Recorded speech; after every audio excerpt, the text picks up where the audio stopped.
So we ended up going to Texas for 4 weeks. Not enough time, by the way. You need longer than 4 weeks to do an album. So we had 4 weeks of Machine in a barn in Texas in what looked like Red Dead Redemption 2 territory. Reminds me of Joshua Tree type stuff, Totally, you know what I mean? 100%. Andy Guitar at 2000 Trees Festival. I'm here with Hamish from Vukovi. Mate, how are you? I'm good, man. It's lovely to finally meet you in person. Indeed. I've checked out your live streams on Twitch, but I've seen you at this festival. In fact, I'm going to start off by saying your band, Vukovi, on the main stage, I think it was 2019. Yep. I bet you remember this one because Mr. Fridge was in the crowd. Do you Oh, remember yes. Mr. Fridge? Of course I do.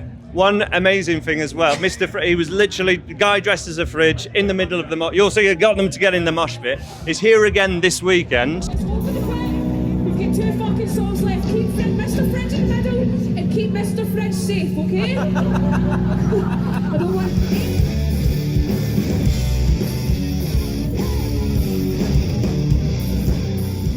Round of applause for Mr. Fridge!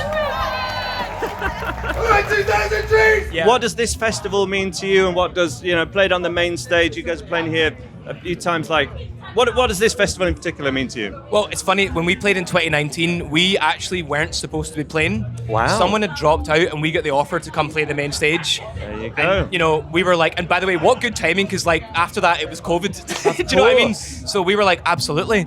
So we turned up and we had a chance to rehearse for half an hour before the show. It was last minute. And the fridge thing, that I don't know how that Janine spotted the fridge. When you spot him, Yeah. she went for it and she did exactly right. It was, again, just a highlight of this festival and festival experience in general. Crazy. You're not going to get that in many other places. No, it's It was and I think outstanding. they posted a video of it, and it didn't go viral, but it did quite well online. Oh, And it now was a everyone talking point. knows the fridge. do you know what Everyone I mean? knows it, and you were the band. And I won't say too much, but there might be a guest appearance today. Oh, hello! Right. I don't know, maybe. We'll be sure Maybe. to check it out. Your most recent release, My God Has Got a Gun, the most recent album. Tell me about that album and how those songs came about. And any highlights of that have made it to the set? To sort of give you Sure, a please. picture of the album. We recorded with Machine, Yeah. who's quite a famous producer in Texas. Yeah. And we actually ended up hooking up with him because of Unpeople. Gotcha. Yeah, we were talking to them earlier this weekend. They're the best. They're the best. Yeah, they really were lovely. Unbelievable. And they recorded their first few singles with Machine. But they sent stems over. And we were like, oh, do you think we could actually go to Texas and just track with him at his barn? He built a barn. And so we had a FaceTime with him. Then we spoke to Sharptone, the label, and our manager, Calf. And it was like, I think we can do this. Yeah. So we ended up going to Texas for 4 weeks. Not enough time, by the way. You need Sure. longer than 4 weeks to do an album. So we had 4 weeks of Machine in a barn in Texas in what looked like Red Dead Redemption 2 territory. It was fucking unbelievable. It was crazy. It was just pure outback. Remote, which is perfect for doing an album. No distractions. Do you know what I mean? Pure shit in the woods kind of things. No, but it reminds me of Joshua Tree type stuff, you know what I Totally, mean? 100%. And that's got to feed into the music somehow. How do your songs generally come about then? Are you stockpiling riffs, lyrical ideas, and then bringing them together? Give me Sure. some specific examples if you can. So Shout out me your and songs. Janine both just work in Logic. And we'll just do some basic demos, send them back and forth. Sometimes, yeah, I might have a riff. There was a riff. We have a song called Lasso. And the riff in that song, I sent it to Janine and I was like, maybe we make this into an interlude for the album. But Janine was like, no, I can see more potential. She was like, this is sick.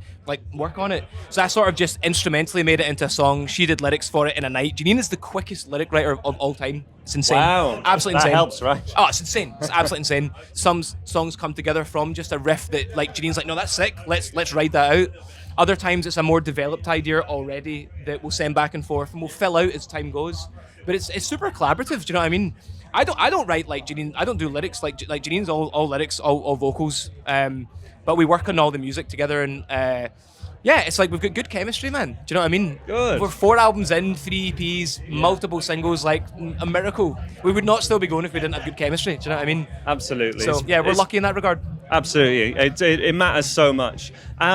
I had Signal at this festival for 1 second. It's a myth. And the only thing that popped up, the first thing that popped up and then it lost it again, was your new amps. Oh, hell yeah. The red ones, the new Marshalls. Oh, you love to Tell see me it. about them. So I started working with Marshall after COVID, and Steph Carter reached out to me. Frank Carter's brother, who works at Marshall, he actually came to our London headline show, did an interview, met him for the first time, the loveliest man, and he was like, "Look, like, what do you want?" And I was like, "Well, what do you mean? What do I want?" Like, do you know what I mean? The options. Dangerous question. Yeah, exactly. It's almost too open-ended to me. I want the biggest pile of Marshalls Yeah. to be with me everywhere in the world. Exactly. I almost want someone. I want someone to be a bit more direct. But he was like, anything you want. So it took me months to think about it, but I ended up just going on Illustrator and sketching it out, what you've seen, obviously. Outstanding. Sent it to him, and they chalked it up. They did it in like 2 weeks.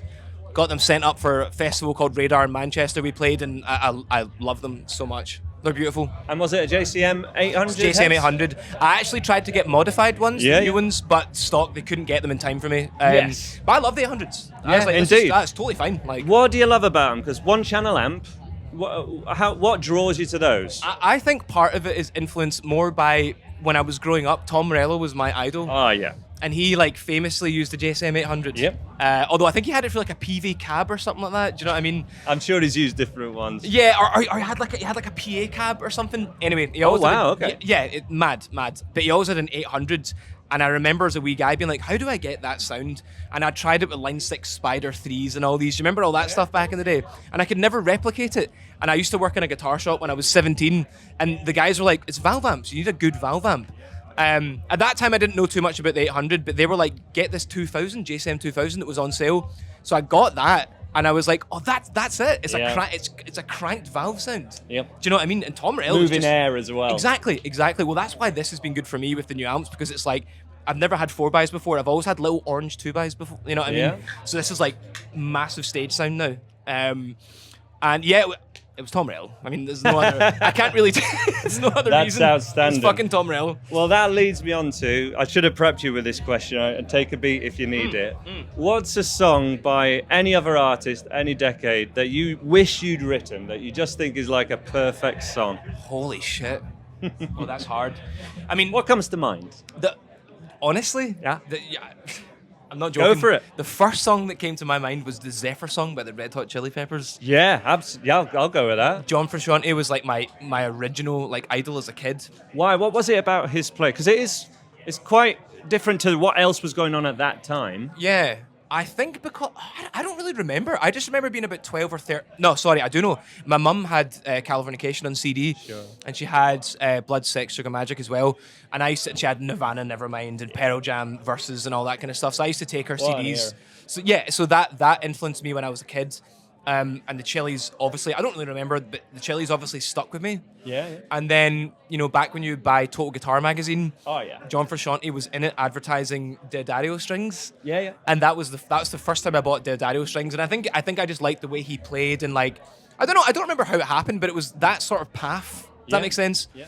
And the Zephyr song is just, I don't know, I always love the do do do do do do. I always It's just love that simple riff. done well. Super simple, yeah. Like you can't take anything else away without losing something, but it is minimal. It's not Exactly. flashy.